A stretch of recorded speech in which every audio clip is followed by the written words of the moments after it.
Welcome back to NTD Good Morning. I'm Carrie Dunst. The Treasury Department today is hosting a star-studded event to launch the Trump Accounts initiative.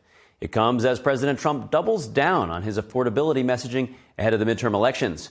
We now go live to NTD's Washington correspondent Mari Otsu, standing by at the summit. Mari, great to see you. Good morning. What's expected from the launch today? Carrie, great to see you, too. Good morning to you. That's right. And just in time for tax season, President Trump and other private sector investors here are spending this all-day summit to officially launch that Trump Accounts initiative. And lots of big names are expected in attendance today, including, of course, the commander-in-chief himself, who's set to make a keynote address at 11 a.m. Then, of course, there's Treasury Secretary Scott Bessent.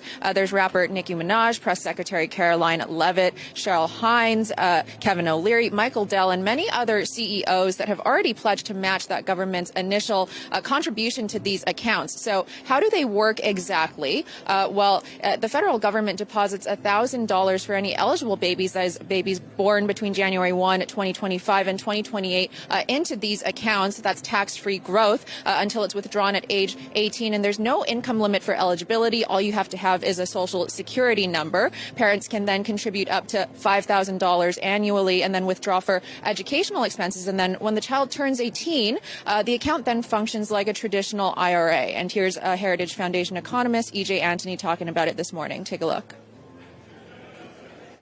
These accounts are essentially seed money from the federal government, but you then have the opportunity throughout your child's life to continue to make investments in their future. And that can be used for a lot of different things, whether it's college education or community college or trade school, even buying a home, starting a new business, you name it. And so it really does give these young Americans a kickstart, if you will, on life, and it really helps build their financial future in a big way that we just haven't had in the United States before. And I think it's especially important that we're doing this now at a time when the administration inherited such a terrible cost of living crisis from the previous admin.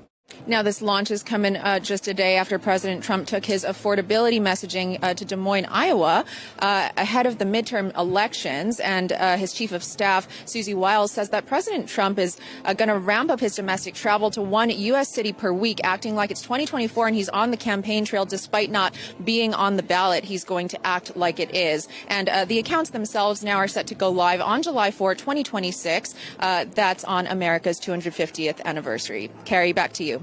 Mari, sounds like a great program, and it's great to see you reporting indoors. Thanks for the update. NTD Washington correspondent Mari Otsu.